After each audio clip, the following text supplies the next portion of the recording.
It's back and bigger than ever. It's the Unofficial 40 from Soonerscoop.com.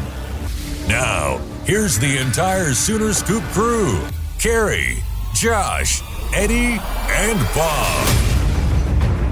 All right, we are back. It is time for another edition of the Unofficial 40 podcast from Soonerscoop.com. And my God, do we have a lot to talk about today as the drama continues in Norman. Sorry, I almost had a little hiccup there. Spencer Rattler, did he show up? Did he not show up? Did he quit? Did he get sent home? A lot of things to get into today. And Caleb Williams, will he be the starting quarterback this weekend? I think we all have very strong opinions on what we heard from Lincoln Riley yesterday and what some of it meant. We welcome in the entire crew, Bob Przbillo, Eddie Radosevich, and Josh McQuistion. Okay, fight for the mic, go. I've been talking for the last 4 hours. You guys go ahead. See, so technically Eddie still won. But he was. Lincoln Riley said. Eddie was definitely trained to jump and take the mic. You two losers. So I'm very nice about it. I took the mic, but gave it to you. He won, but he gets to be the hero of the people. Exactly. Like I see it. Exactly. You were a coach during the 4x100. You went out and grabbed the baton from the runner and then gave it to the next runner. Exactly. Yeah. Yeah. That slows everything down. Thanks. Your handoff wasn't practice. It wasn't. It was just, you just flew by. Make no mistake. I'm not familiar with handing a baton to anybody. I don't think anybody on this pod would be blamed for such. Like a mama bird chewing up a food and putting it in its baby's mouth. Bob Przbillo, what were your reactions from yesterday? Reading between the lines, you can kind of maybe understand what happened, especially when Guerin asked about the portal. It's almost as if Lincoln just had that conversation with Spencer Rattler on Monday.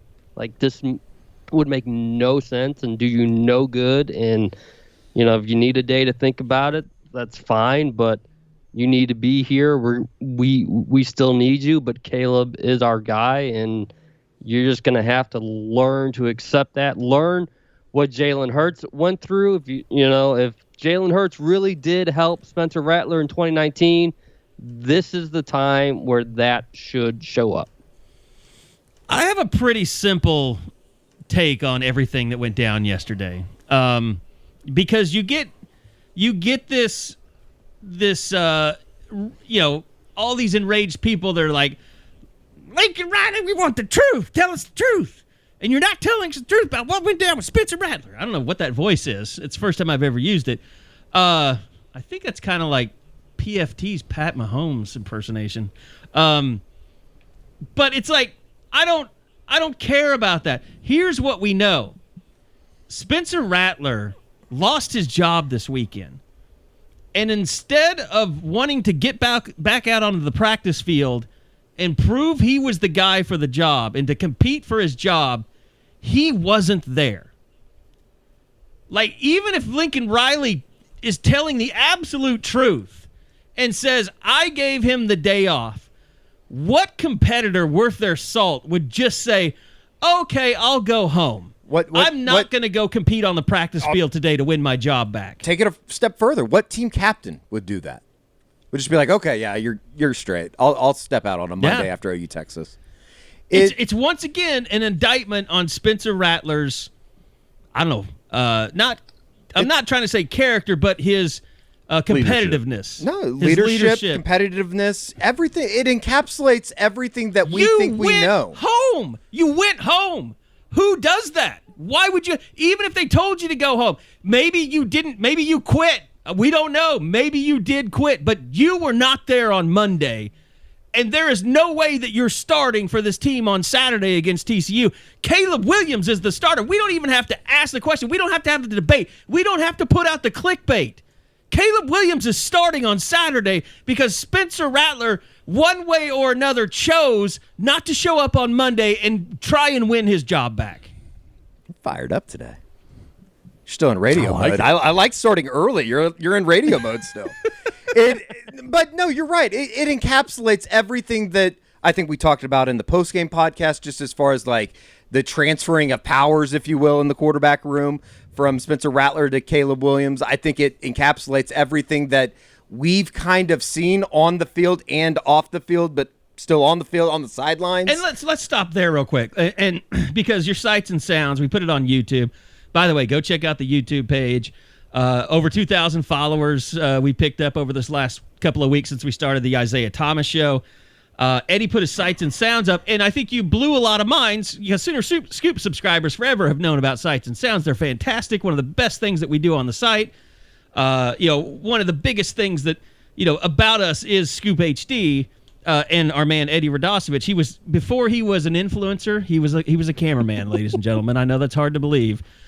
But we knew him when. I mean, you yourself were fascinated just watching Spencer and shooting Spencer on the sideline after he had been taken out of the game. Sure. And you learned a lot from his body language. It kind of goes with everything that we've known. And it's not like that Spencer Rattler was I think that there's been a little bit of a overreaction as far as his body language and everything that went into Saturday on the sidelines, because it's not like he was moping on the sidelines and sitting on the bench like with his head in a towel or something. He was still there, but he wasn't there, if that makes sense. And I think that it's like one of those things. And there's a lot of people that made a big deal about him not being in the team photo, and it's not like he ran straight to the locker room after the game. He was out there for a little bit. There was a lot of other guys that weren't in the team photo because of the mass chaos that was on the field. And the fans rushed the field. Yeah, and who knows if some asshole said something to Spencer. I think there's a lot of people that saw Caleb, A lot of people saw the video of him obviously going up the tunnel with Jason Leonard, and it's one of those things. It wasn't Jason Leonard. It was one of the communication guys. I forgot who it was. But that was probably overblown a little bit. But think about where Spencer Rattler's coming from. I mean, he started August, and I wrote all this on the board as well. It's like he started August as being the next Heisman hopeful. He started August as being a future number 1 draft pick, being the next Baker, Kyler, Jalen, whoever. And fast forward 6 games into the season, he's now benched in the biggest game of the year in front of a national audience. He's been embarrassed again. Add on top of that what you talked about after the West Virginia game, Carrie, as far as the embarrassment that came from being booed at home. It's been a rough go for this guy. Yeah. So I completely understand. Things have come crashing down. Why he hasn't handled it well. But I think at the same time, when you talk about that, he's in this position because he hasn't been able to handle it well, if that makes sense. And not to mention, the guy that took his job is a guy that I don't think that he likes very much. Right. To add on top of all of that. Do we think anybody, Spencer, going back to QB1, do we think anybody that Spencer Rattler sees even as a mild threat he likes? I don't even hate that. That's okay. That's some guys, that's just the way they compete, and that's fine. That doesn't really bother me that much. But, remember how he was to his teammate, his high school teammate, that was so clearly subservient to Spencer Rattler in that quarterback room. And Rattler was always on him. He lived on him. I talk a lot about, from what we saw video. I talk a lot about how I can be a competitive ass, and sometimes I have taken it too far and become a competitive asshole. Mm-hmm. I think Spencer might just have one gear, and it's just competitive asshole. Yeah, like I said, I don't hate that. I don't judge. That's how some people are wired. It's come up on the board a lot too. It's like, who else did that? Baker Mayfield, but he was able to reel it in. I think Kyler had the same kind of effect. If Spencer Rattler played like Caleb Williams did in the second half, none of this would be an issue. Fair. Yep. Completely fair. Mm-hmm. It comes down to what you're doing on the field, obviously. But at the same time, it's like he's just I remember we talked about this after the what was it? The Nebraska game maybe? It's like he just I don't think gets it. But here's what I don't understand. Why are so many people trying to John Gruden Spencer Rattler? Just with the question yesterday to Lincoln Riley about, who is Spencer Rattler? Basically, I guess that she was trying to get at, does he have an attitude problem or a personality problem? I think it's pretty obvious.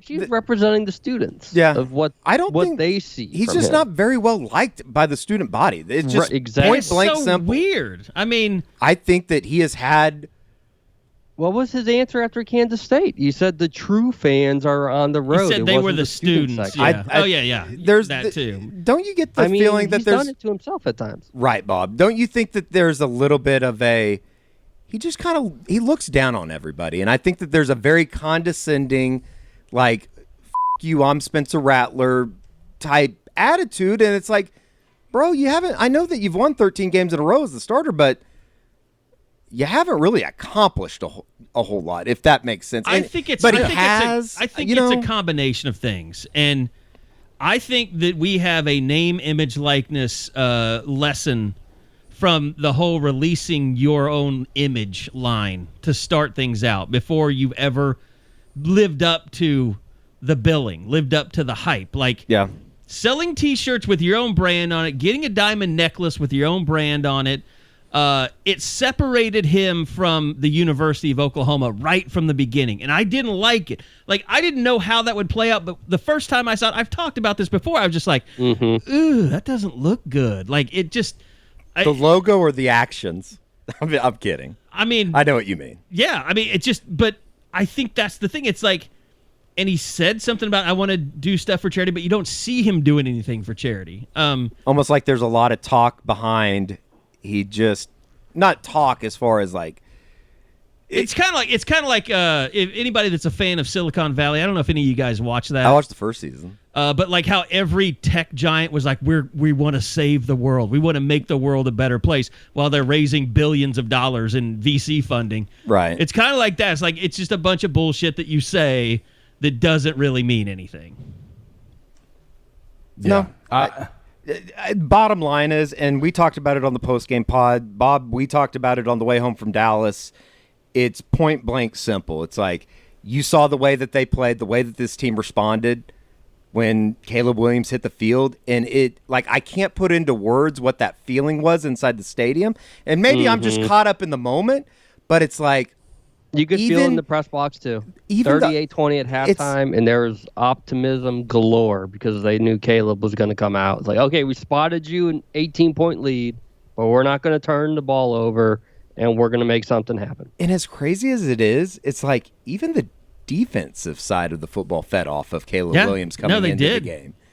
And, like, that's – I'll just say it. It's like that type of feeling hasn't been felt in 13 games that Spencer Rattler started. And I would say you have to go back to the Baker and Kyler era.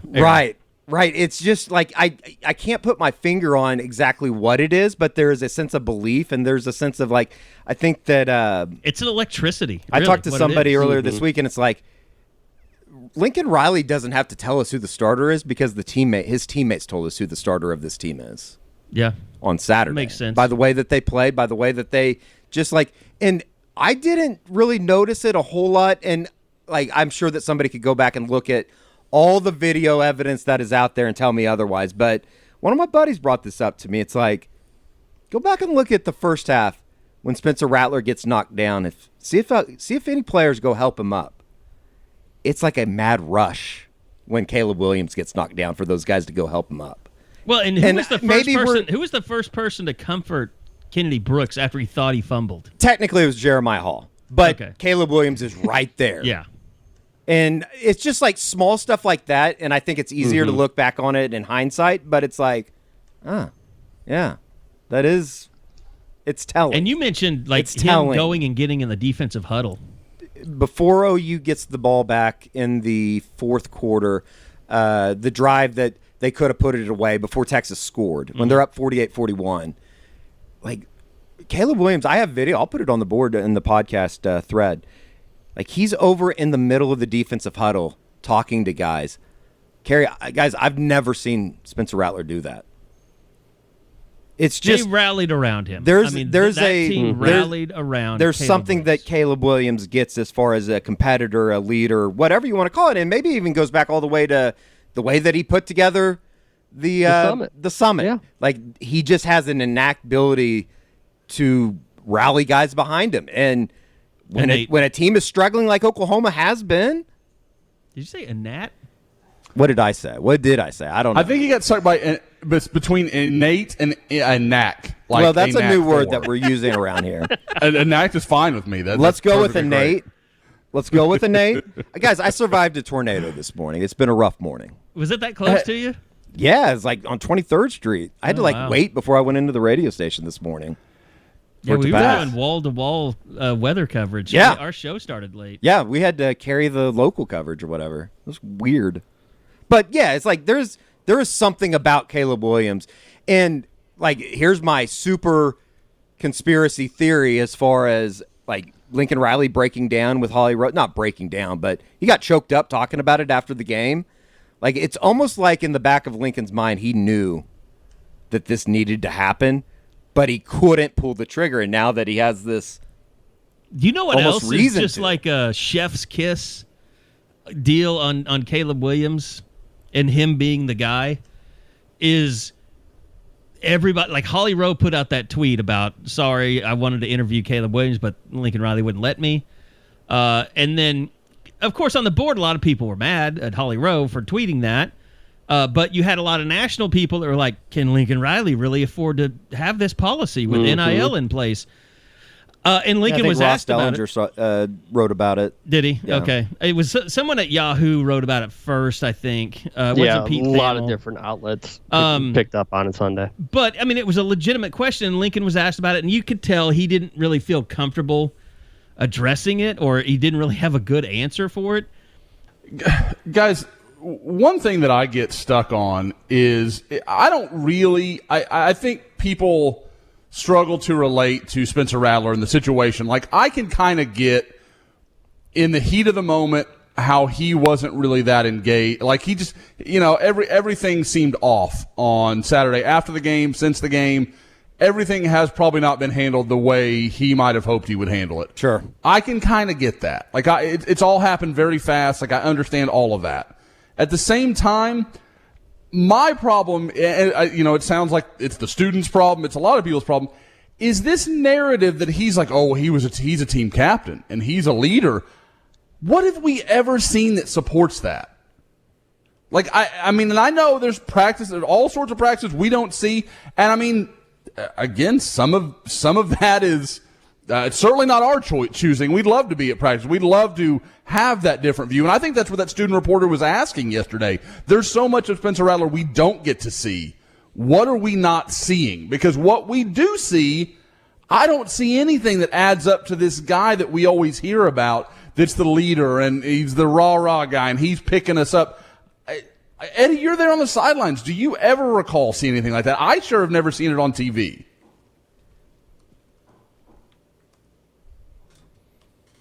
No. Sorry. Okay, yeah. I was answering a question on the board. For once I caught you. Beautiful. No, Great.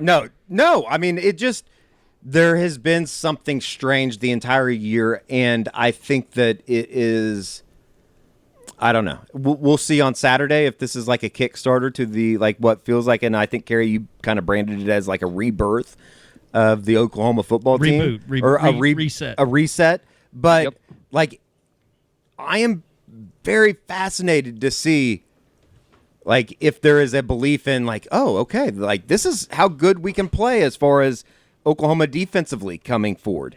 And I just, it's rather interesting to see, like, how this whole thing is going to unfold now, with Caleb Williams as QB1.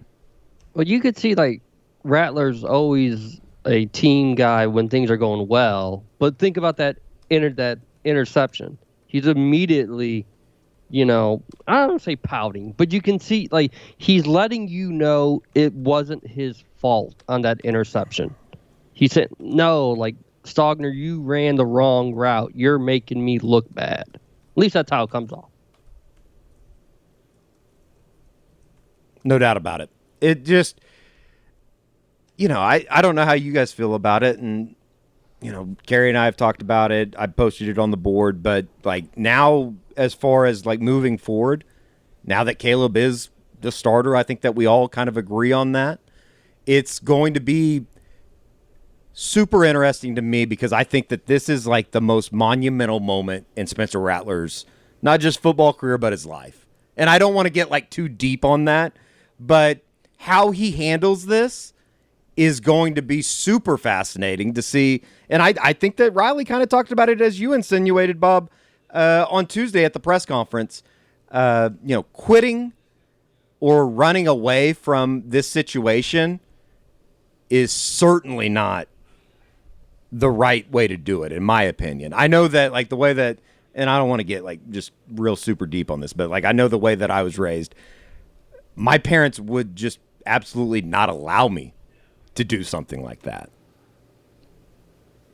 Yeah, I was the same way. You had to finish the season. You could decide after a year was over, I don't want to play that anymore. I don't want to do that. I mean, and obviously, we're talking at a very different level, but you could make those choices, but you finish the season, always. But I completely understand, like, where he's coming from. Like, the sense of embarrassment, the sense of, whatever you want to call it that goes into this. I completely get it. Like, I wouldn't be able to handle it very well if I was a 21-year-old either. 100%.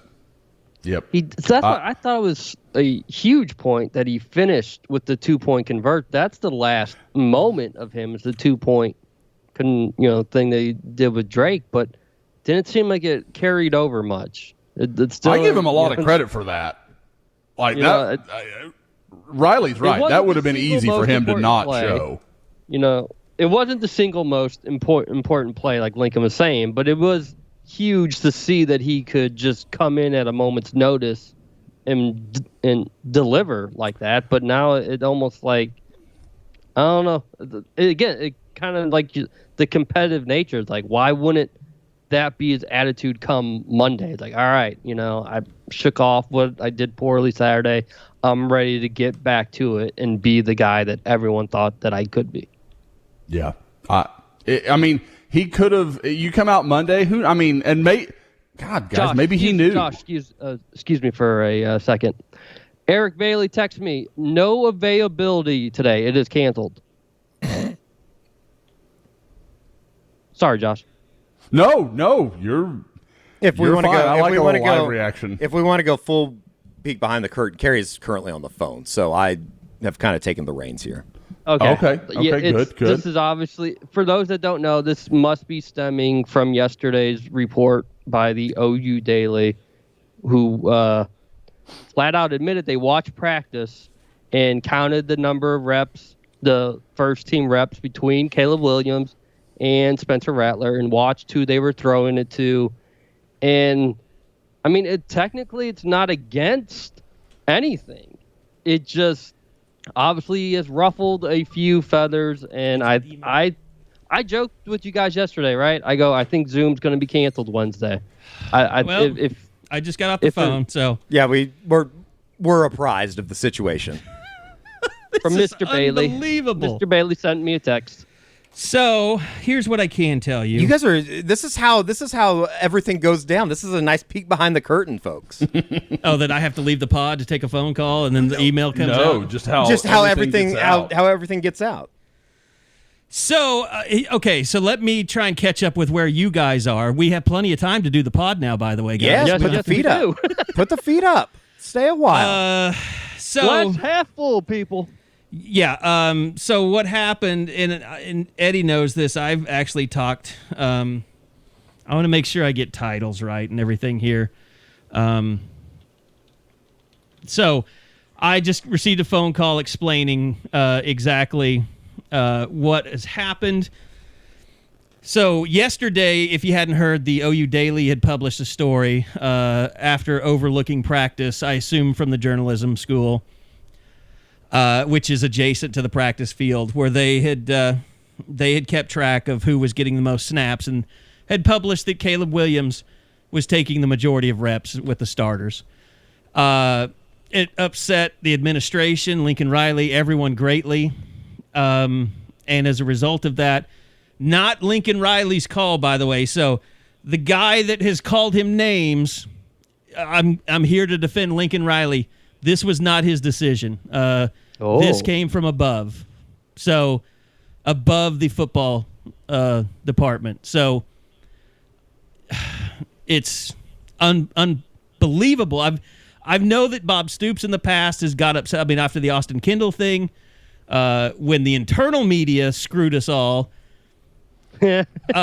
Basic. It's when he called the Ohio State defense basic, and then they lost the game, and then Bob, basically canceled all media for that week. And So it's not like it hasn't happened, but I've never heard of this coming from up above to cancel media. Hand up after question. A win. Sure. Why are they so mad? I don't know. I It is- understand why they would be upset, but And how is it that students why at are the we being university punished? can get the regular media banished? why are we being punished? I've never heard of that before. I mean, it's happened twice now. Students and internal media with Austin Kendall have got the rest of the media screwed. Which, look, OU doesn't do the. I don't want to get in a long diatribe here. I've said my piece, and I've said stupid shit, and I've apologized. But here's the thing, and we've Kerry, had productive conversations. It's not like about people this. are out here writing hit pieces on this they're play. just saying what they saw at practice, which, every like I said, what do I call them? The Gossip Farm fan sites. I don't know who. I mean, there are websites out there that just constantly throw rumors up and shit against the Aggregators? wall. Oh, yeah. Not the aggregators. I know what No, you're I'm talking talking about. about the gossip sites. Right. The aggregators will take the gossip and Yes. aggregate it, but there's got to Sure. be gossip first for Fair them to enough. take. It's Fair just enough. like the whole thing that, Spencer Rattler cleaned out his locker yesterday. Well, that wasn't actually the truth. His locker may have been empty. He might have left, but the whole of the story was that he was at practice later, that next morning. So Never forget that Baker Mayfield's arm fell off. Yeah. That's a huge one. That was a big rotator cuff surgery. It's been a Yep, bad. It's been a yep. bad week for the 2-year plan as well. So Oh yeah, We can get tough to that We'll in get to that one. By the way, does anybody look better than Calvin Thibodeau as a coach on this team right now? no, everything's. I mean, defensive line looks incredible, which I think we need to get into a little bit more because it's a wrap up from Texas. But we got a couple bombs to get through. We got a couple landmines to get through. yeah, this is what's happening. Media has been canceled for today. We had player Zoom calls scheduled for today.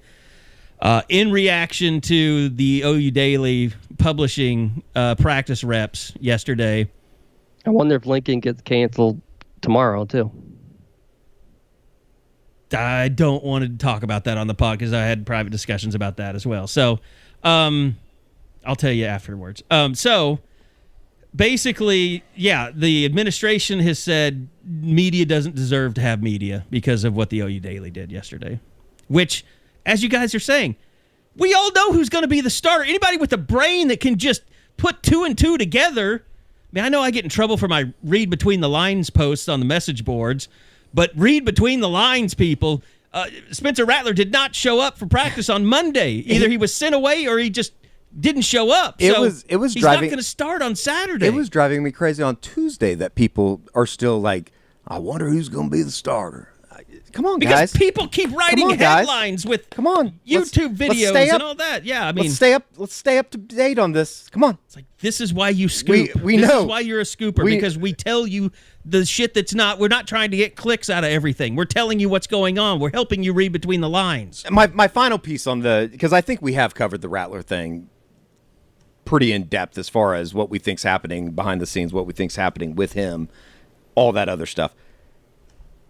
Is it as simple too as like, I don't know if Lincoln Riley can put Spencer Rattler in that position Saturday night. You'd be booed. Exactly. Right out Like the it's field. almost, in a way, it's almost unfair if they were to start Spencer Rattler because of the reception that he would get. And I'm not saying that that's what is going to be the final decision maker, but at the same time, people are going to be drinking all day. It wouldn't exactly be the most welcoming atmosphere in front of another national audience if he threw Spencer Rattler out there. And with all that said, I still think Caleb Williams is the way to go. Everything, yada, yada, yada. Like, it to me, it's not even a question now. This is Caleb Williams' team as far as the way things are moving forward. And we just have to accept that we won't talk to the starting quarterback. I hope that we talk to a starting player the rest of the season as it is now. What I find fascinating is Tightwad Josh wants us to spend money on an NIL deal with Caleb Williams now. Bam. I'm ready. Let's do this. Hey, listen, if we can sit down and have a conversation with Caleb Williams and we'll get a couple Schwab dogs on top of it, sign me up. Yeah. Does he just supply those now? Like he has them in his pockets, like they're always ready to roll? Can I get a lifetime supply of brick chili if we give him a deal from Schwab? I mean, we need to get some now just for the pub that got in the does pod here. I mean, for us though. Oh. I don't know. We could probably talk to Schwab about that. That'd be awesome. That'd be great. Great people. Great Oklahoma company. And by the way, it's coming up Thanksgiving. I'm sure that you can. I mean, I'm just like processing. Like, this is unbelievable. I just can't believe I this. I haven't had time to process exactly what just happened. That they canceled media. I don't entirely understand OU why. Daily watched a practice and noticed that Caleb Williams was taking first team reps. All right, take a little time out. It is laundry day for me, and I'm very excited. That means all my no-shows are going to be clean this weekend for TCU. And I'll be honest with you, I'm wearing them as much as I can because I'm going to have to switch to boardroom, Eddie, here pretty soon. I know. The colder weather is coming. We had tornadoes this morning. You almost had a tornado in your lap. I was literally throwing on the no-show socks as the alarm went off, and it's like, I think I probably need to wait this one out. But you're right. Like they were perfect for the State Fair walk around too. And I need to probably throw my own in the washer here coming up pretty soon. But also the OU collection or the Oklahoma collection is out there. The Maker Bayfield sold out immediately. They'll be coming back in stock soon, but still 3 other brand new choices for you to make. Love the Oklahoma ones. Love the State Star one. Even the Schooner one is really, really cool in black if you want to be a little bit more incognito with your Sooner fandom. But, hey, go to deadsoxy.com, use that promo code BOOMER, and you'll get 20% off of your next order. And it's not just Oklahoma fans. You can go to Oklahoma State fans, same thing. They got really cool Pistol Pete stuff as well with the promo code PETE. 20%. 20% off. So go to deadsoxy.com, support them. They support us here at the Unofficial 40. Can't thank them enough. And remember, as always, stay Soxy. I just don't understand how everyone else is responsible. Punished? Yeah, especially if it came from above Lincoln, then that's a university employee of the university's newspaper. I mean, not of the university, but connected to the university's newspaper. Like, couldn't you handle that internally somehow? And I mean, I'm not getting on the news. I thought it was a good job by them. I'm okay with that. It's the academic side of this. I mean, we're talking about student reporters. I don't think I've ever been grounded for something that my neighbor did. Yeah, it literally is like I don't live with these people. You got taken to jail because somebody else got a DUI. Right. Just because you were in the same bar as they were that night. And what did they do? Like we talked about, they didn't break any rules. That's why I'm actually the opposite. If it's going to be canceled, if you're going to take away the daily, then I would ban and say, no, you can't do that. You can't just take away the daily. There's nothing. Yeah, I mean, it really is legitimately wrong with what they did. You might not like it. We might have to have we might have to pull the picket lines or whatever they call it. What is it when God, the signs Eddie would come up with? I am ready for them. Like, I don't know if I want to be a part of that union. I don't know if I stand with them. Okay, yeah, but it's tailor made for YouTube content, though, Eddie. I already had something planned. Something planned for today. I have it ready in my car. We need to go down there right now. Well, let's let Sooner Scoop benefit. You know, if they did something wrong and they got called out for it, we would, say so. But let's march, damn it! I'm ready to march. Let's march right out in front of. We'll have to march in the north end because that's where the administration is. They're right there. Yeah, we could march outside the gates. Be some great content. This could be our Barstool Tom Brady moment. So I'm not ready to go to jail. Get arrested. I'm not ready. There's other things you are, but this is one of them. You know what? He's mad at the students. Is what he is. Me? You're mad at him. I'm not mad at him. No, I'm not mad at him at all. Yeah. The thing I would say is, they wouldn't be mad about us marching or protesting down there as long as we were wearing masks. That don't make you wear masks. I'm sure the OU athletic communication staff would. Which was still the funniest thing of all time, that there's 1,000 people in the middle of the Cotton Bowl, and then we go do Zoom press conferences. Yeah, you're pretty triggered about that. Well, it's with awful internet. It's the dumbest. Yeah, the internet was awful. It's the dumbest thing that I think has happened outside of Fauci being born. Yeah, the students literally rushed the field and were face to face with him.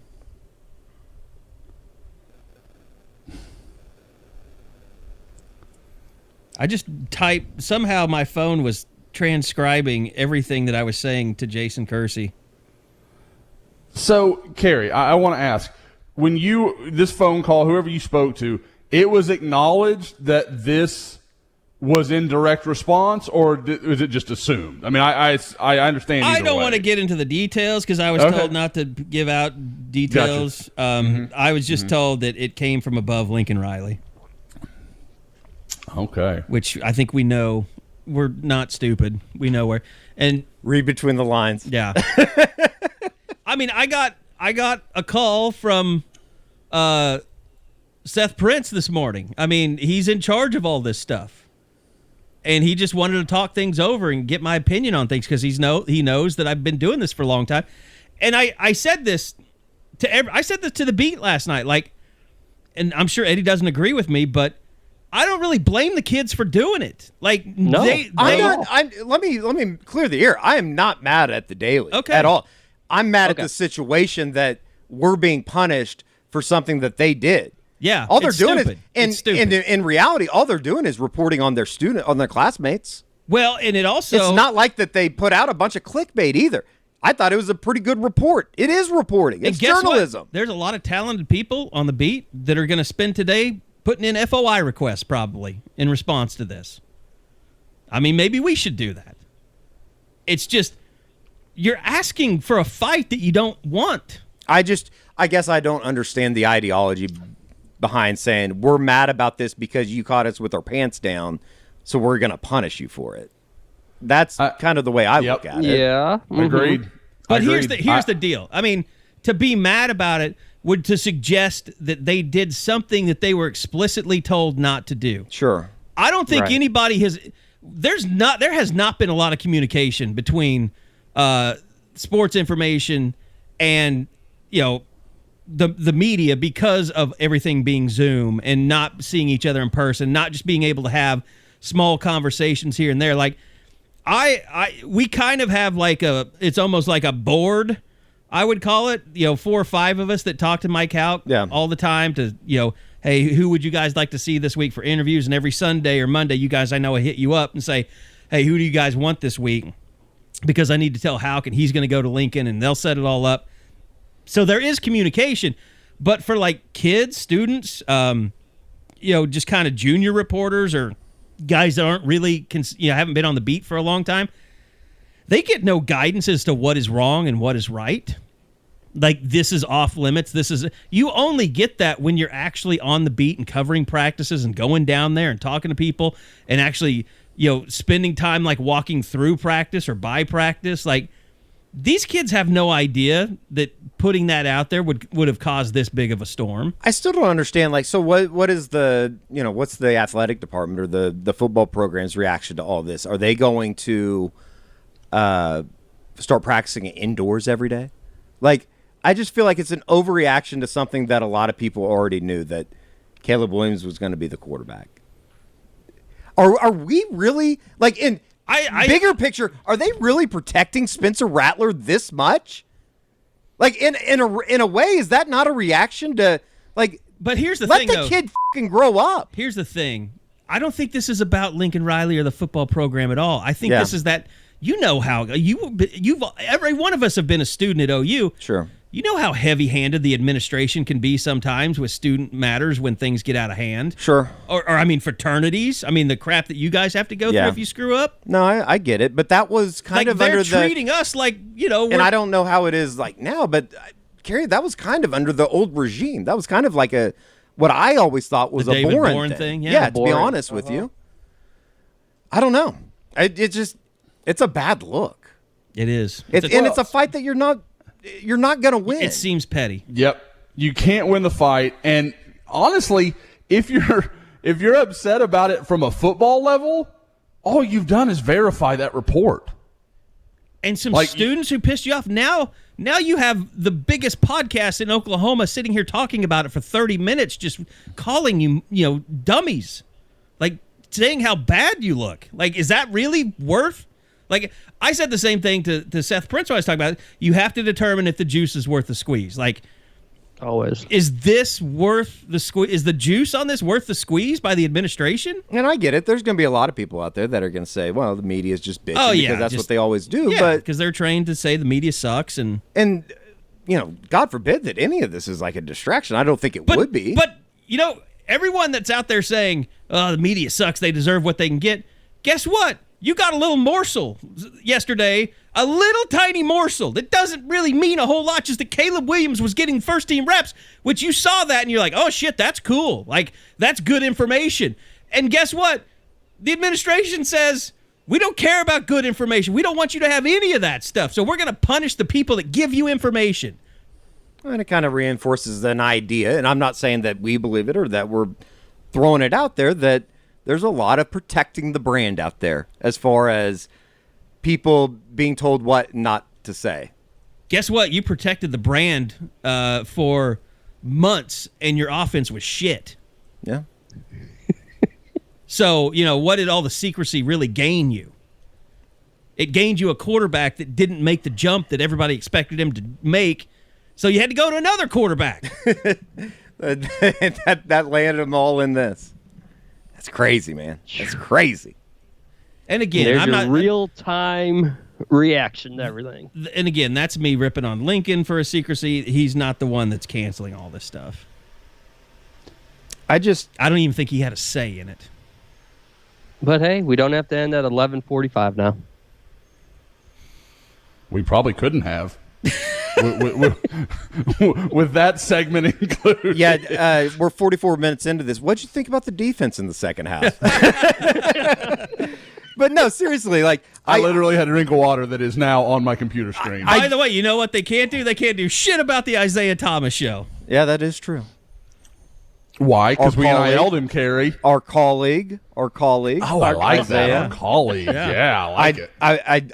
I gave him a high five after the game or whatever, and Nate Thompson, we're standing in the tunnel at the Cotton Bowl, and he kind of looked at me funny. He's like, oh, that's nice. He was just giving me shit about it. And I was like, he's my colleague. What can I say? I'll admit, I sent him a text after the game. This is the first time I'd ever sent a player a text just saying, that was amazing, dude. Yeah.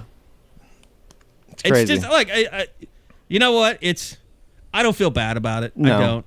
Well, let's get into the defense, though, because I do think that, like, there's obviously some pretty serious issues still on the back end. Was the performance, and I asked Bob this morning, it's like, was the performance just as simple as moving Isaiah Thomas inside and they started getting pressure on Casey Thompson and putting him in second and third and long? I don't know. I mean, they basically took Bijan Robinson out of the game. I mean, made him a non-factor. Mm-hmm. Eddie, they gave up 3 points that entire second half until the long touchdown pass that was desperation at the end. Right, and I mean, I think he had what? They had 67 yards rushing in the second half. That's what I was going to say. Was it? And it was 30 of it came on one play. Yeah. In the I was second going to half. ask Josh, did Sark go conservative, or did OU's defense put them behind the chains because they couldn't run on first and second down? I think it's a little bit of both. I mean, Kerry touched on it. If I'm Sark, I definitely try to give Bijan more touches in the second half. I didn't feel like they forced that issue nearly as much as they could have. At the same time, when you're just getting destroyed up front like they were, I don't know what – I mean, guys, we talked about this with OU for a couple of weeks. There's not a lot of offense that runs well if you're getting killed up front. Like, you can't – game plan around, we can't block anybody. That doesn't work, whether passing, throwing, whatever. But, yeah, I mean, when you have – guys, I think we can all agree, the best player on the field, I'm going to find a way to get him a minimum of 10 to 12 touches a half. Like, that's just going to happen. And I don't know how many carries he had in the second, but guys, we talked about it in the postgame. He had one reception. He was targeted 4 times, and I don't really even remember those targets. I think one of them might have been the one where he's about to get sacked and he just throws it at Bijan's feet because there's actually 2 of them that are like that. Yeah. So I mean, you want to count those as targets? I guess fine, whatever. But it Right. was, like I said. I mean, I'm gonna find. I said in the postgame pod, if I've got to go down, I'm going to go down firing my best shot, and Bijan's my best shot. But yeah, by moving Isaiah, having Grimes and or Ethan Downs, that's just working. I mean, they're not always going to hit home, but they bring, I'm going to say that it factor, but when they're out there, you trust that there's a possibility they can make a huge play. And if you don't see that from Josh Ellison in the Isaiah Thomas role on the inside, but you do from Isaiah, then you put him there and you add another playmaker. And if you go, Grimes, Winfrey, Thomas, Benito, you just let the fun happen because those guys are going to create havoc, make plays. And that internal clock for Casey Thompson, that sped up quite a bit there in the second half. That's your best front four. Those are your four best front guys with Grimes, Winfrey, Thomas, and now obviously Nick Benito. I mean, the thing about it is, it's like doubling. Yeah, it's like that's crazy how much talent there is on that line. Like, and I know Reggie Grimes is still in. I thought, guys, it was interesting that they made it a Grimes Downs combo, like that they think that much of Ethan Downs right now. That he's playing good football. Yeah. And I know you all know I've had my questions. Dude's playing well. I'm not going to try to protect my ego or anything. That's fine. He's playing really good football. Who should feel worse, me about the Sooner Summit or Josh about Ethan Downs? Me.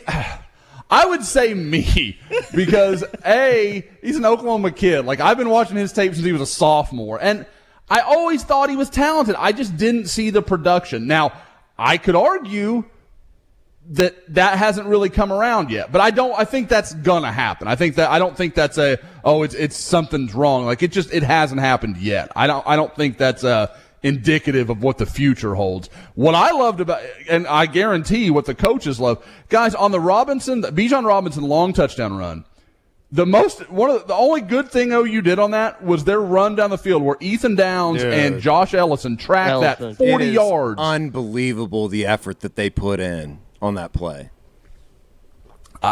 Like I said, I didn't notice it until like the second time I watched it. I was like, holy crap, that's those two down there just hoofing it, trying to catch one of the best backs in the country. I only the thing that stood out to me more in a bad way was man, I was worried about Andrew Rame when he came crashing in on that fumble recovery from Kennedy Brooks. Yes. Like, I was worried he's going to break his neck. Yeah, he didn't throw his helmet and shoulder, just kind of that was lunge ugly. at Foster. Yeah. I was hoping BJ there'd be a Foster. moment for this. You guys were talking about, Carrie, you texted Isaiah, Eddie, you high-fived him. I got a random phone call from Andrew Rame on Friday night before OU Texas. Really? It was 100% accidental. Like, I knew it was. Like, You're going to get the media I'll get that banned sometimes. again for next week. I texted him. I was like, wrong number, right? And he was like, yeah, my bad, man, my bad. And I was like, no problem. So, and I did. I wished I was like, good luck tomorrow, man. Like, I mean, that's about as far as I'll go with it. But yeah, that was my connection to OU players in the media this week. It's really okay, Josh. On Zoom calls now, we have people basically just telling people that they love them as their question ends. Love you. Hope you have a great week. Yeah. I think there's going to be a restraining order put out at some point this year. It's going to be really weird because it's going to be never mind. It's going to be half the athletic department having to file that one. And even, recently retired coaches. Sure. A little bit of a follow. Yeah, okay. I was going to say, do we want to talk about corners or do we want to just a real quick follow-up comment on Ethan Downs. I don't know if I've ever seen someone love playing for the University of Oklahoma as much as that kid does. Like, he's on the sidelines with his helmet at kickoffs. Like, he's the guy, jumping up and down. By the way, I loved your Spence Jones video on the bench trying to get the crowd. Oh, that was awesome. That was walking down from, in between the third and fourth quarter, and him and Devin Staten are, on the bench, yelling at the crowd. He's like WWE in it. That's, one of the moments that it was like, holy shit, this thing is insane. This whole entire, event has become...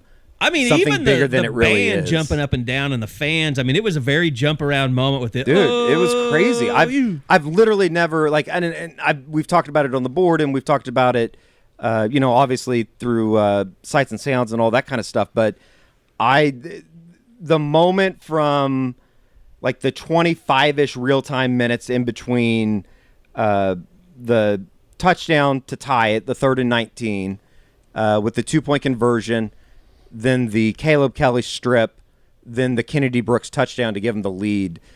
I don't think I've ever been on the field for an OU game that had that type of just atmosphere, everything that encompassed everything in that 25-minute spiel. And I don't know if we've said this or not. We probably said it on the post-game pod, but massive credit to the OU fan base for sticking that thing out. Like, I know I've seen a lot of people post like, yeah, we left the stadium and went out and got beers and came back an hour later, and it was actually a game then. So, like, I know that happened, but everybody stuck around for that thing. Nobody cleared out in the end, and it was like, see, this is why I wanted OU to go to the SEC, is because games will mean so much more when they're in that conference. Like, you never would have got that type of crowd. You won't have that crowd this weekend for TCU, probably. We talked about it on the postgame pod, but it was strange at the time. But it's even more strange, like, looking back on it, the reception that team got going up the tunnel at halftime.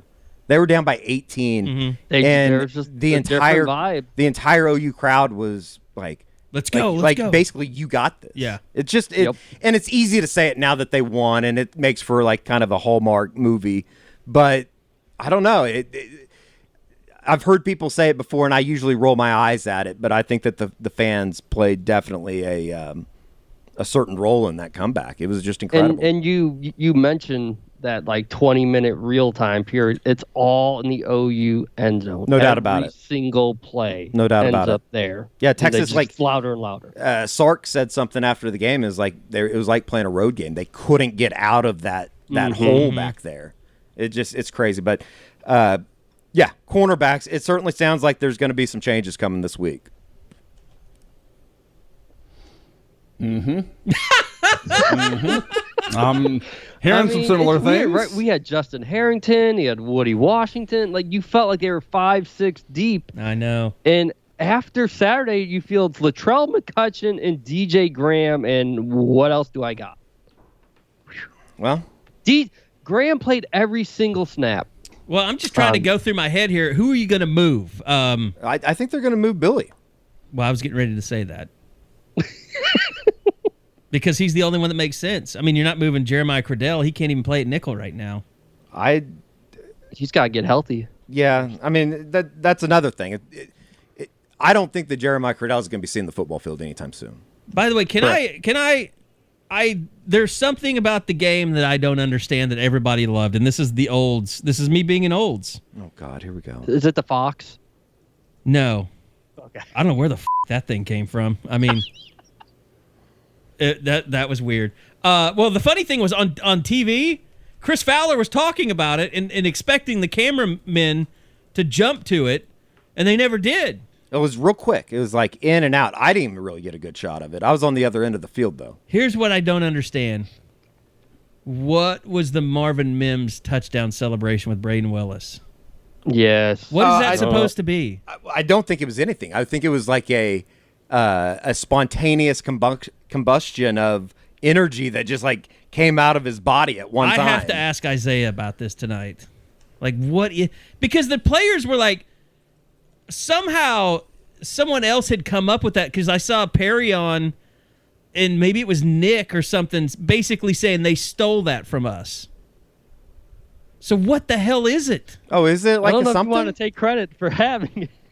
Yeah, like Perrion was trying to take credit for it. I have no idea. Okay, I don't feel like an old now that you guys don't know. I guess I missed the celebration yesterday. Is it he's like his arms and running. legs are like He's like running, but he's holding him up. You saw he's it, Josh. holding. Yeah. I mean, is it like a SpongeBob SquarePants thing or something? Like, I don't know. We're all old here. It has to be a Fortnite thing. It has to be. I don't know. Maybe it is a Fortnite thing. I don't know. That's what we should just chalk up anything that we're too old for. It's Fortnite. Fucking Fortnite. I don't think Fortnite's really a thing though anymore, is it? Since they got sued by but Apple? that only enforces the old though. Like we get to live in that old. Like it'll be 5 years from now, and like Fortnite's not even a thing. You're still Literally talking just about it, completely yeah. gone. And we're like, Fortnite. it's Fortnite. These kids in their damn Fortnite. These kids and their Mario Brothers. Fortnite, TikTok, just move on. It's got to be Super Smash Brothers stuff. Although I think that most people still love 007. Like, as the greatest game that ever was. You talking about GoldenEye? Yeah, GoldenEye's the greatest game ever made. Yeah. I literally missed parties playing GoldenEye with my buddies. Like, we would be at the party, and you'd find us in N64 and go play that stupid game. Like, sorry. Yeah, I feel wrong saying stupid. Like, I wanted to say stupid, but now I'm like, I love that game. I'm not going to say that. Yeah, that's just an incredible masterpiece. Yeah. I probably deserve to die by a remote mine just for that comment alone. So I will say that just one more thing on the defense. Brian Asamoah seems to be coming around. Yeah. I mean, he had a very good game against Texas. He didn't have a bad game against Kansas State. I don't know what's gotten into him, but yeah. I mean, guys, does it look like he was just like he stopped thinking? Like he just like, okay, I'm a really good athlete. I'm going to go make plays. Like it just looked like a guy that was faster than everybody else in the field. He was a violent tackler for the first time, I thought. Yep. That was either that or he saw overshown and he's like, I got to play better because that guy looks way better than me. Is there a positive reason to start Danny Stutzman over Deshaun White? Yeah, because he's better. I get that, but I mean, does it not upset the apple cart to be like, okay, White's still a player for us. He's still going to be a rotational guy. We're going to start him just because we don't have to upset anything. But during the game, Danny Stutzman's going to get more snaps. Yes, I think that's the way to play it. Yeah, that's what I would do. That's what makes sense to me. Key down, Stutzman because you just don't have to do anything. Yes, and it's not to say that he couldn't handle it, but it's almost like some guys. I think maybe he, for Danny, a little bit more comfortable going into a game like that. Let me ask you this, less Josh. pressure. How I don't know how much different were the snap counts on PFF this week for those guys on the defensive line? Because it seemed like they had Perrion and Isaiah and Nick out there as much as possible. Like 44 it was like between 41 to 44 with those main guys out of the 62 total. So yeah, they played him a bunch, and it was 90 degrees.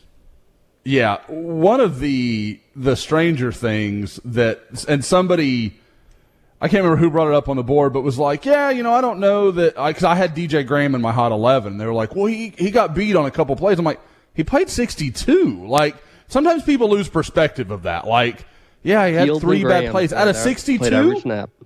Okay, like that's okay. That's not, guys. Not every play. I don't care how good you are is gonna be perfect. It doesn't work like that. So, I thought he played well.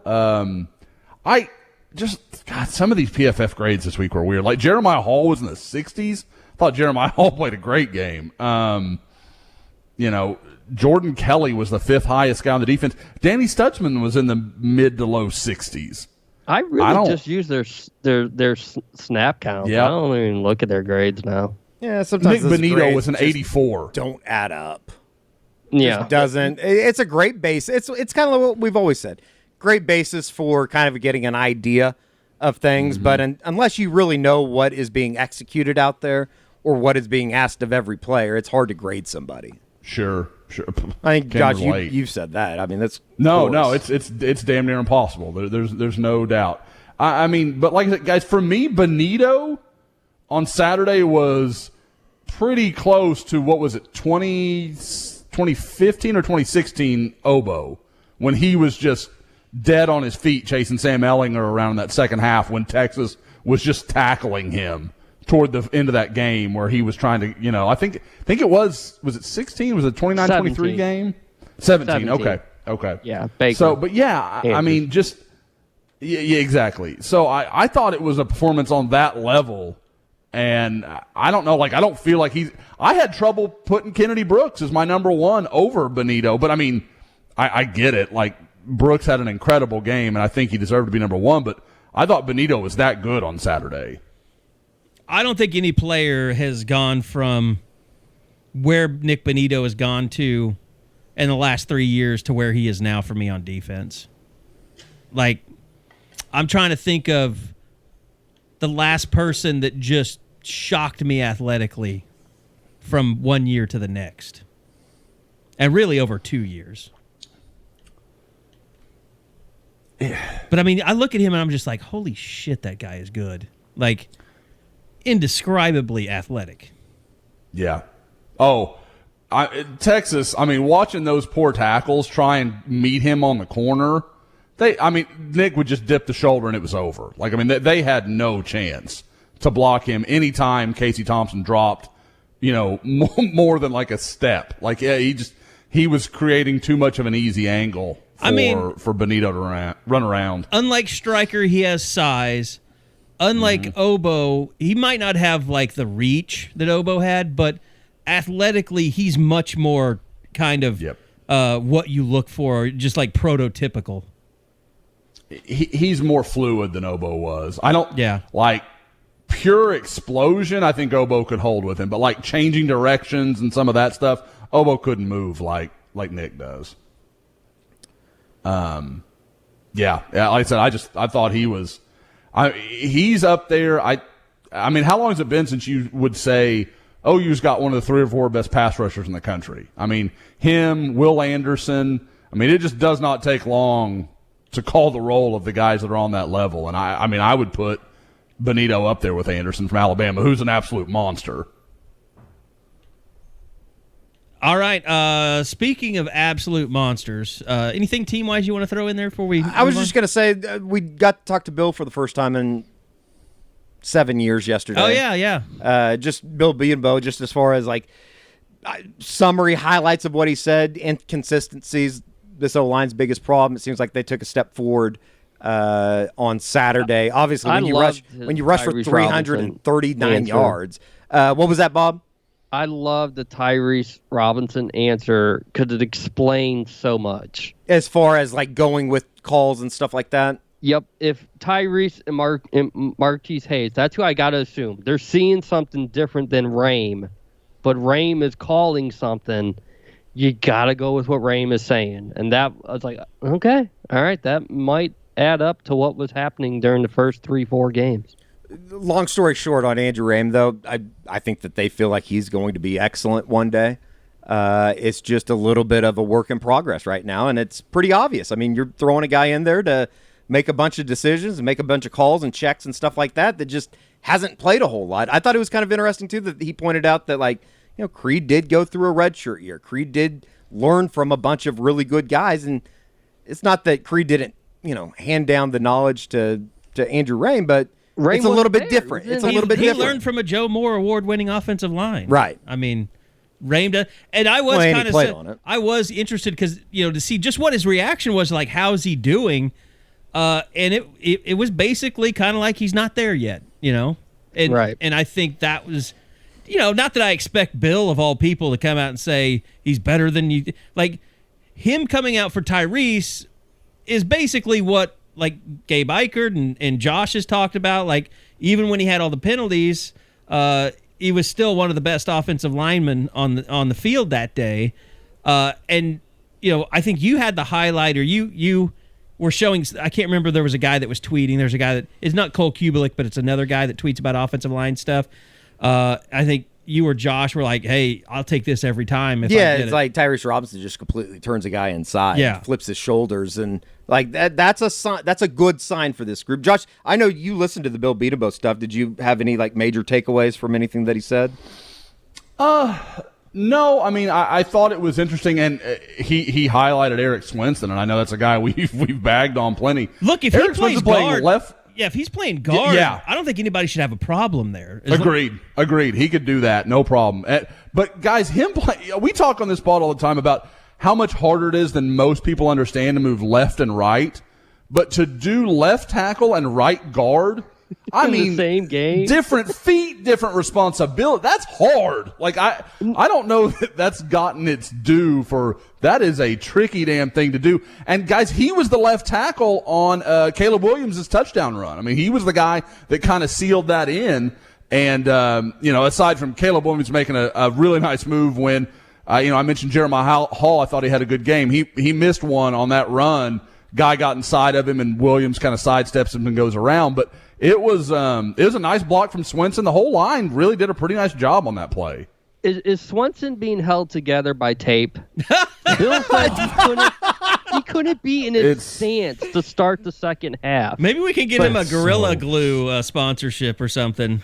I mean, that was when the story of his career, with injuries. But here, in his 6th year, it just seems no matter what happens, he's always banged up in some sort of way. Yeah, I mean, Bill basically came out and said, yeah, he's got a back problem. Like, what else Not is new? Not today, but Saturday he did. He's like the 50, 60-year-old man that like wakes up and he's like, back feels good today. It's going to be a good day.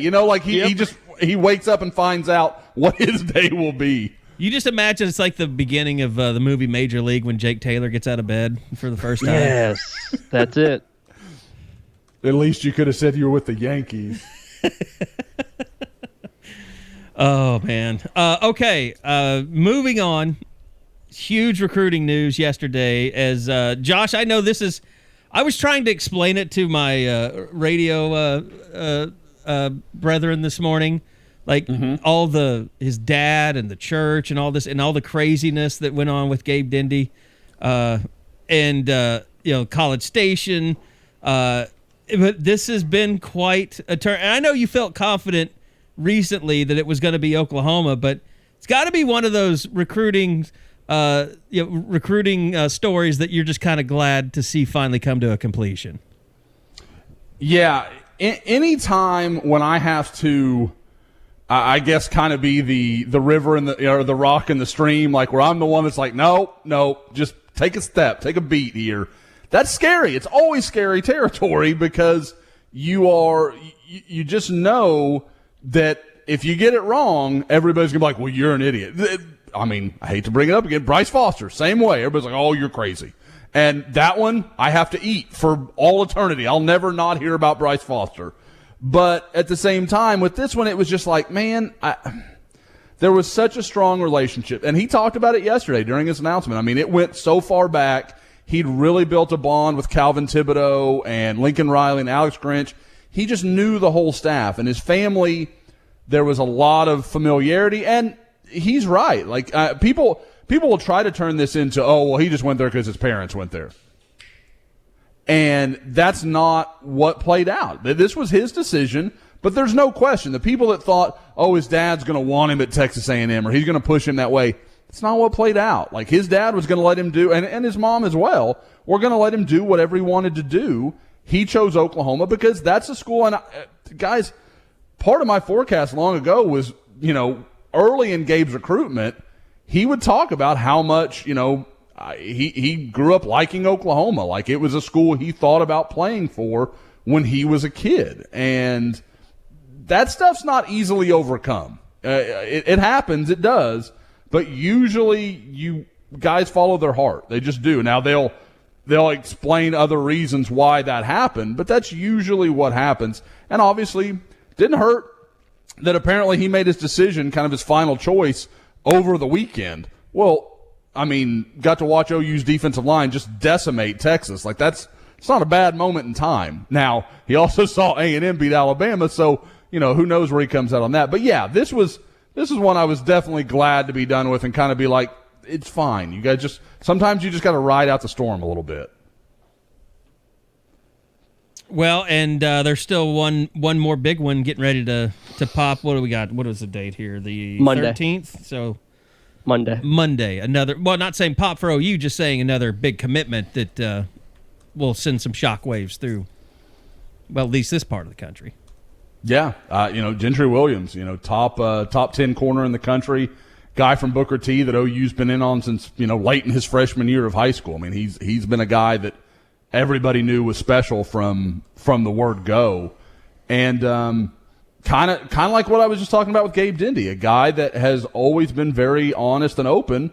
He grew up thinking about playing for OU, thinking about playing on that field. His mother is an alum, and I mean, it means a lot to her. And I know, much like the Dindys, she's placed no pressure on him. She hasn't pushed anything or, told him he was going to do this or that.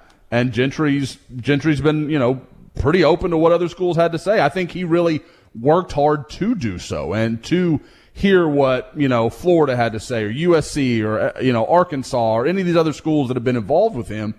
And I feel really good about where OU is. I think most people, you talk to at this point kind of think it's going to be a tough battle for anybody. Now, I know schools are still trying. Like, for example, I have heard that that Missouri is trying to bring him in this weekend for an unofficial visit. They're still trying to make that work. So it's you never say anything's over, but it certainly looks good for Oklahoma right now with Gentry. That is, I was talking to some buddies about this yesterday. It's like 5 years ago, people would have just absolutely lost their minds if OU got a 5-star defensive lineman. And I'm not saying that people rolled their eyes or anything like that, because it was massive that they were able to get him. But it was like almost kind of, I don't want to say expected, but it was like, yeah, okay, that makes sense. Well, I don't know, Josh, how much does it help that OU has done nothing but shown that they are producing defensive linemen right now, especially with the year they're having with Nick Benito and Isaiah Thomas. Oh, it's huge. I mean, yeah, you're getting to, they got to give a little taste of it a couple of years ago with Neville Gallimore, but now it's not just one good player. They've got, their depth has got guys that are going to play in the NFL. I mean, so, you're starting to develop. It's just one guy after another, and that's when we talked about this, guys, when, people would come up with it, well, there's not enough talent. Well, it doesn't. It's defensive line. There is literally no position in the country that's harder to recruit than defensive line, because they are there's just not many of them. There's not many elite defensive linemen, which is why it's the same schools recruiting the same guys. I mean, we've talked for weeks here about Marvin Jones Jr. and Kenyatta Jackson and Anai White and all these guys that are kind of connected to one another. Okay, if Anai White goes to Ohio State, well, then Kenyatta Jackson probably could end up at Oklahoma, but that's if Alabama doesn't get involved. I mean, there's that level of intersection with all of these guys, and that's what you get. Like I said, when you're recruiting these elite guys, Clemson tried to push hard late on Gabe Dindy. I mean, not when I say late, I mean kind of last spring into the summer, and was just kind of told, no, it's a little late for all that. And I know same deal with Kenyatta Jackson. Clemson tried to kind of come in late, and they were told no. So you get a lot of that sometimes where guys just have to kind of kind of go with their long-term relationships. That's what happened with Dindy. But I mean, guys, I'm still searching it out. Dindy and Williams in back-to-back weeks, guys, I mean, you're talking, it had to have been 15 years since OU landed it in any time span back-to-back defensive commitments like that, much less within a week of each other. Can I get greedy for a second? Sure, get crazy. What's next? after you go Gabe Dindy and after you go Gentry Williams, you've got a 6:30 kick time this Chris weekend, McClellan. by the way. Yeah. Is there any chance they could put some stuff together for this weekend's game, Josh? They have, and it just one is known. One I can put out there. Hero Canoe, big-time defensive lineman, Rivals 100 guy. Yes, he was Hero Canoe, a summer camper, Josh. Summer camper that we got video of. And he is actually German. He's from Germany, and came over last year. Yeah, it would have been. I think he transferred expecting to play this year, kind of like his 1 year, but then he transferred over. I want to say at midterm to Santa Margarita Catholic, which for some people will ring a bell. That's where Grant Calcaterra went to school, and is actually the school I saw Raleek Brown play against back in the spring, and I saw Hero in person. And I don't think the expectation was him to play 2 years, but when he came over, because California had delayed their season, he was allowed to play last spring, and then again, he's obviously playing this fall. But number 87 player in the country, he's going to come in this weekend. I think in OU's perfect world, it would really come down to Hero Canoe and Chris McClellan, and really it's up to the players. If whoever wants to jump on board first, fine, in, like that kind of deal. I don't know that there's room to take both. I know that makes people crazy when I say things like that, but you've already got Cedric Roberts. You got Gabe Dindy. You return quite a bit. at some point you do have to be realistic with the numbers. But that's the good situation Oklahoma's defensive line is in, in this 2-year plan. I guess the question would be, Josh, with them adding the number of signees you can have for 2022, there's still just not enough room, even though they're adding the 7. That is, I feel like I feel like it could. I got in this conversation with somebody today. Somebody was messaging me, and I said, this isn't about what I would do. This is about what I kind of see them doing. And again, I mean, if they felt that good about numbers, how has a receiver offer not happened? Like how you're really just going to go no high school receivers in 2022? That doesn't make any sense to me. But that seems to be the direction we're heading. I mean, guys, this is mid-October. But and they've done nothing at receiver. What happens if Caleb Williams continues to establish himself, though? I mean, that, don't get me wrong, that helps because it's not a deal where, you have to trust us. This Caleb Williams kid we've got is unbelievable. Like, there's video evidence. There's something every kid can see. Hey, man, you come play with this dude and you might be with the next Heisman winner, kind of as they sold Spencer last year. But you still have to, at some point, make an offer. I mean, OU's got to do something, and I kind of keep waiting to hear, like, Luther Burton's kind of looking around again, or, hey, Talon Shetron, maybe they offer Tabry. I hear nothing like that. There's no clear indication. Again, I don't think that's what will happen. I do think they'll sign a wide receiver, maybe 2. But at some point, you gotta get moving on it. I'm wondering if we're going to see one of OU's kind of favorite things is either A, hanging around for a player nobody gave them a chance for, and then all of a sudden they're right there at the end when maybe a school fills up or some other reason, guys like Reggie Grimes, guys like Orlando Brown, that kind of, fall into your lap is not right because they were doing the work, but guys that a lot of people didn't think you had a chance for. I think that's a possibility. The other is a flip. Is a guy that's committed elsewhere that they've always liked, and, just the school, it's not going the way they hoped it might. I mean, you can look at the LSU situation. You could look at Florida State. I mean, you can look at schools that OU that has commitments that are at the level that could help OU and say, maybe OU poaches somebody there later. And I'm certainly not saying that I'm not trying to hint at anything. Like, I'm not saying I've heard something about either of those schools' commitments. I'm saying those are the kind of scenarios that I could see playing out for OU. I'm just checking, seeing this starting to hit the national media about the blowing media up, stuff. guys. It's just not, nobody It looks won out of that. ridiculous when you see national outlets tweeting about this. It looks more petty than I thought before. I don't think that those people miss very often, but the powers that be have completely lost their mind. They this up. I mean, there's well, just no other and way you're to say getting it. people putting it on Lincoln. Like, and I get why they would think that is Lincoln. But when it's made clear to you that it wasn't Kerry, like that's when you can't do it like this. If you're going to do something, you got to step out in front of it. You can't just, like.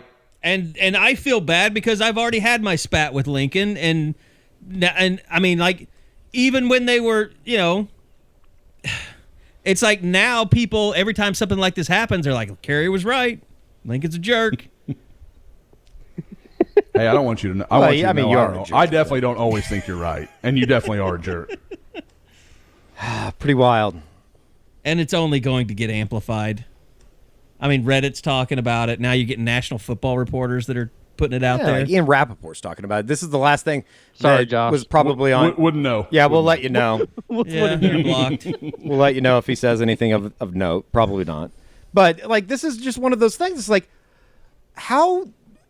I guess how did they not see that this was going to blow up in their face like this? They think it wasn't going to be a big deal? That people weren't going to say anything? It's a decision made out of emotion. Right. Which, again, I get it if they're mad. I kind of understand where they're coming from. But at the same time, you're hurting people who make a living, who put the food on their own tables because of kids that are going to school. And they're I mean, they're kind of really not in we're a not- relationship. We're not going to be starving because of this. Let me just. I might go I'm on a being hunger little- strike. They're hurting the fan base now by punishing the media for one person's actions. Guys, I'm going to go in the opposite direction. It was Tiffany's birthday yesterday. There's birthday cake in the fridge. I may eat that whole thing. They're hurting my health because of the anxiety of this whole situation. You cannot allow me to have sheet cake anywhere within a 5-mile radius. I love sheet cake. I'm not a cake guy. I am. Pie. I am so I will here for decimate sheet pie. cake. I mean, it hasn't happened in a few years, but I used to just go buy a little mini sheet cake for myself for birthdays. There's nothing worse about To eat by having yourself, children to celebrate and by being yourself. married. That's Yeah. the most depressing thing I've ever heard. Little Homeland made the little bitty circle ones. Oh boy, I'm gonna just tell you right now. This I video, had the this video saddest- idea that I have for this afternoon is maybe one of my greatest ideas, Really? and I'm excited to go make it. Who's filming it? I I'm- have a tripod, and Oh, it's super secret. Oh, I like it. Do you want me to go and use the cinema camera? No, I mean it's not going to be like that, but I have to go make a couple purchases to help me with this idea. This is very interesting. It's not going to be that funny. Now that I built it up, it probably won't even be funny. Oh, at Can all. we make this a YouTube release? Yeah, We can premiere it on YouTube, and then you can put it on your social channels. yeah, I think so. We could say like 7 o'clock, Eddie Radosevich YouTube premiere about the quarterback situation. It'll be in Norman. it'll be done by 5 o'clock. Well, then send it to me, and we'll set it for 6 p.m. YouTube premiere, and we'll promote it on social. Well, I guess I wasn't going to clear it with anybody, but maybe I should now. Because this was I told you're Dylan saying- Buckingham this idea this morning before any of this even happened. So you're worried this is going to get you in trouble or us in trouble. It'll get us in trouble. He's not worried. He knows. Okay, well, you do this on your own then, all right? Never mind. We disavowed. Can I? Who did Barry Trammell call a hack in the paper this morning? Oh, I don't know. Wait, what? Said it was a radio hack. Interesting. Who tweeted brutal? It's a radio person? That's what it About said what? in the print about the Spencer Rattler going to the locker room. Somebody tweeted and it said brutal, but I can't find who it was. People thought it was me. It wasn't me though. Was it? It was commenting on that video? Correct. Well, it would have been. It would show up in the quote tweets. I know it, but it's not there. Somebody deleted it. Okay, this is what it says. This is from Trammell's article, and he's sticking up for Spencer Rattler. It says, 4 seconds in which Rattler took a step or two, turned his head with his helmet on. He didn't have his hands raised. He was shouting in glee. He was stone-faced. In other words, he was acting just like the other 3 or 4 Sooners in the video. Yet a radio hack tweeted brutal in reference to the video. 4 seconds. A video of Rattler being escorted up the ramp went viral too, used as evidence that Rattler didn't care about the team, didn't care about the celebration, didn't care about the victory. Radio hack. I don't know who it was. Nobody can figure it out. I'll text Trammell right now. Was it me? That'd be sweet if it was. Now, Eddie can be so dry at times. Do you know exactly who it is, and you're telling us you don't know who it is? No, I have no idea. Okay. I wasn't sure. I was like, I might be. If I was in the room, maybe I could read it better. But I'm like, maybe he's messing with us. I have no idea. Okay. The text has been sent. I don't remember tweeting brutal. I don't know what the Pete Mundo from Heartland. Oh, well then maybe he is a hack. I don't know who that is. Who is that? I don't know. Is that a podcast? I truly Is that I don't know that Heartland College Sports or I'm something? I'm not familiar with the name. I almost want to say I've gone on with them once.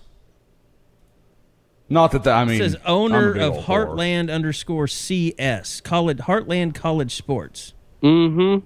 I have no They'll idea. retweet some of my stuff. Okay. Well, I'm sorry. I don't know if he's a hack or not. But what was the brutal in reference to? I guess is my Rattler's question.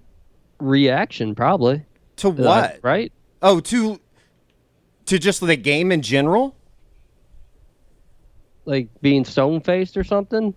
Is that what it is like? Is he wanting Rattler to have pom-poms and be like going crazy or something? I really don't know. All right. Well, Yeah, like I said earlier, Sorry, I think some people I are being derailed. unrealistic with their expectations of Rattler. Like, he's a human being. Like, it's okay that he was disappointed the way that went. I mean, not in the winning, but the way his game went. That's pretty reasonable human reaction. Yeah, I mean the just the complete kind of doxing, if you will, of his personality and his temperament. Yeah. It's too much. I mean Stuart Mandel going in. yeah. I was Yep. gonna say it doesn't sound like this is Riley's decision, but maybe we'll just leave it be.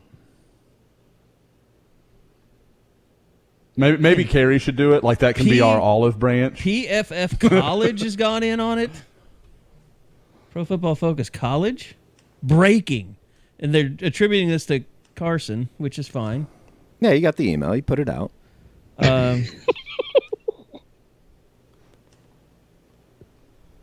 The more you limit... Okay, I see Stewart's now. The more you limit media access, the more aggressively the media will try to find out what's really going on. Respond to him. I don't... it's one of those things. I don't know. We should hear involved. live on the pod. We should have we should help Carrie craft the quote tweet to respond to that. Look, Signed. Almost got canceled. I was told this was over not Lincoln Riley Lincoln's abuse. decision. That's what I was told. This was above his head. And the reason I believe that is because I know people in the administration were actively involved, because I've had George Stoya contacted me yesterday, a young journalist that very proud of Gaylord College and, I think and the this is students George's there. fault. Maybe He did so well when he was at OU that now everybody's trying to chase him. They're trying to be the next George. Son of a bitch. Now he's covering set the the bar Denver too high, Broncos. Yeah, he George. said he did too good. He did too good of a job. But and like I said, talking to Seth Prince this morning, it's not Lincoln Riley that's upset about this. Which, I'll be honest, surprised me, guys. I mean, Like, look, I Lincoln don't- Riley is not happy about it, I'm sure, but I don't Sure. think Lincoln Riley is on the warpath trying to get the media blocked. I really don't. I honestly don't. I mean that more from if anybody was going to be on the warpath, I'm surprised it's not Lincoln. Like, because, guys, we talk all the time about you don't have to treat this stuff like national secrets. In this situation, I was talking to Tiffany about this yesterday. I kind of get it. Like, I mean, you're forcing TCU to prepare for two quarterbacks. That's exactly what you want to do. And you're doing it from a completely organic scenario. Like, it's not like you're creating controversy at quarterback. Like, you have some TCU controversy. is not That's good fine. enough to be worried about making them prepare for two quarterbacks. I'm sorry. We are missing out on one of the TCU almost great beat weeks Texas of the year. 2 weeks ago. Well, I mean, they had Lincoln complete. versus That's not- Patterson has They been, had complete. I mean, this is not about Lincoln.